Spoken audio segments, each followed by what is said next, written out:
Hello people, welcome to the UPSC things. ये channel UPSC से related doubts और GS के कुछ टफ टॉपिक से रिलेटेड डाउट्स को इजी एक्सप्लेन करने के लिए बनाया गया है। So let's start. आज का टॉपिक पोटेंशियल जीडीपी। ओके, आखिर ये पोटेंशियल वर्ड होता क्या है? तो देखिए, पोटेंशियल मैं कह सकता हूँ कि किसी भी चीज़ की एक मैक्सिमम लिमिट। ठीक है, जीडीपी जो होता है वो कुछ चीज़ों पर डिपेंड करता है। जीडीपी क्या है? प्रोडक्शन। प्रोडक्शन कौन करेगा? लैंड, लेबर, ठीक है, एंटरप्रेन्योर, कैपिटल, यही सब हमने देखे थे जो फैक्टर ऑफ प्रोडक्शन थे। ठीक है, तो ये फैक्टर ऑफ प्रोडक्शन को अगर हम इनकी मैक्सिमम कैपेसिटी में यूज़ करें, ठीक है, यानी हमारी कंट्री के जितने रिसोर्सेस हैं उसको हम उनकी फुल कैपेसिटी पे यूज़ करें और उससे जो प्रोडक्शन होगा उसे हम कहेंगे पोटेंशियल जीडीपी। यानी हमारी कंट्री की एकदम जो मैक्सिमम लिमिट है, जितना वो प्रोड्यूस कर सकती है वो।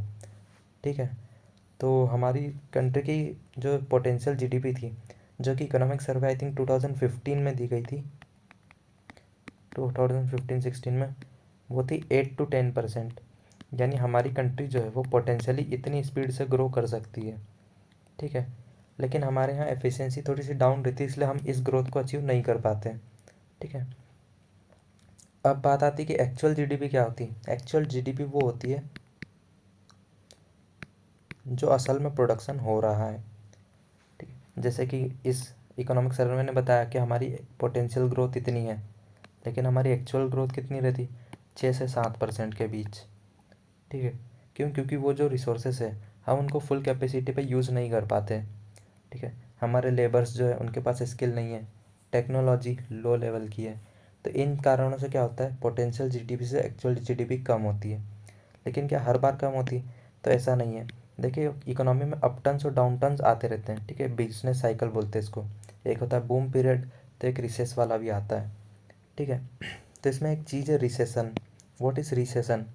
तो मान लीजिए कि मैं कोई सा फाइनेंशियल ईयर लेता हूँ, ठीक है, जिसके 2 क्वार्टर्स मुझे मेज़र करने हैं, यानी कि अप्रैल से जून।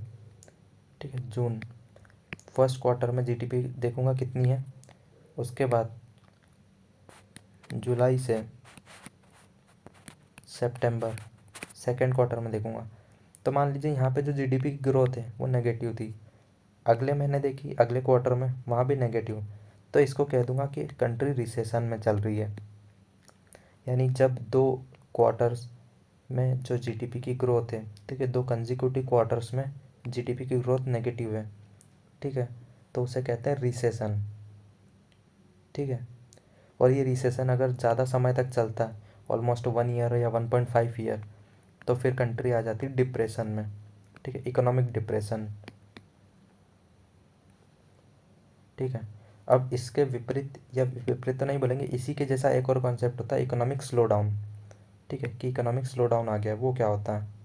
तो इकोनॉमिक स्लो डाउन क्या होता है कि जो जीडीपी है उसके ग्रोथ रेट में कमी आ गई, लेकिन अभी भी ग्रो कर रही है वो। ठीक है, यानी कि ग्रोथ रेट पॉजिटिव है, बस डिक्लाइन कर रहा है। ठीक है, इसको समझाने के लिए एक ग्राफ का यूज़ करूँगा मैं। मान लीजिए ये एक ग्राफ है। ठीक है, ये हो गया 0, 2, 4, 6, 8, 10। ये सब क्या बता रहे हैं? जीडीपी के ग्रोथ परसेंट। ठीक है, और ये है टाइम। हमारा जो पोटेंशियल जीडीपी है, मान लीजिए वो कुछ इस प्रकार का था, यानी कि हमारे देश में बढ़ते समय के साथ हमारी पोटेंशियल जीडीपी इस तरीके से बढ़ रही थी, लेकिन एक्चुअल जीडीपी इससे थोड़ी अलग चलती है। ठीक है, मान लीजिए किसी टाइम पे हमारे यहाँ बूम पीरियड था, तो उसमें जो इकोनॉमी वो पोटेंशियल से भी ज़्यादा ग्रो करेगी, ज़्यादा फास्ट। ठीक है, लेकिन एक समय ऐसा भी आएगा जब इकोनॉमिक डाउन टर्न आएगा। डाउन टर्न क्या होता है? ये देखिए, पोटेंशियल से ग्रोथ जो है वो नीचे चली गई, लेकिन अभी भी वो पॉजिटिव ग्रोथ है। ठीक है, लेकिन रिसेशन क्या होता है? रिसेशन होता है कि ये जो ग्रोथ है ये ज़ीरो से नीचे चली जाती है। ठीक है, ज़ीरो से नीचे का मतलब, ज़ीरो से नीचे का मतलब है यहाँ पे -2, -4, -6, जीडीपी का ग्रोथ रेट जो है वो नेगेटिव चला गया। ठीक है, तो मान लीजिए कि ये 2 क्वार्टर तक नेगेटिव रहा, तो मैं कह दूंगा कि इस समय क्या चल रहा था? रिसेशन, जो कि आई थिंक कोविड पेंडेमिक में हुआ था। ठीक है, मोस्ट ऑफ द कंट्रीज़ में। ठीक है, यानी कि 2 इकोनॉमिक क्वार्टर में जब जीडीपी नापी गई तो वो इस पर्टिकुलर एक्सिस पर नेगेटिव में थी, यानी कि उसका ग्रोथ रेट नेगेटिव था। ठीक है, कि कंट्री में अभी तक जो है 5 बार रिसेशन आया है। ठीक है, 5 टाइम्स हम लोगों के यहाँ रिसेशन आया है।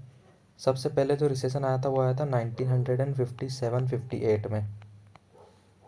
ठीक है, वो आया था ड्रॉट के कारण, यानी सूखा पड़ गया था। उसके बाद आया था 1965-66। ये क्यों आया था? तो इसके 2 कारण थे। ड्रॉट तो हो गई थी उस साल, लेकिन वॉर भी चल रहा था। ठीक है, आप कमेंट में बता सकते हैं किससे वॉर चल रहा था। ओके, 1972 से 73, इस समय क्या हुआ? देखिए, ड्रॉट तो कॉमन है, ठीक है, क्योंकि हमारे यहाँ मानसून बहुत ज़्यादा ऊपर नीचे हो जाता है। ठीक है, बट एक मेजर रीज़न था ऑयल क्राइसिस हो गई थी। ठीक है, एक आया 1979-80, इसमें कारण ड्रॉट तो एक बेसिक कारण हो गया, तो उसको हम अगर भूल जाए तो भी कोई दिक्कत नहीं। Political instability,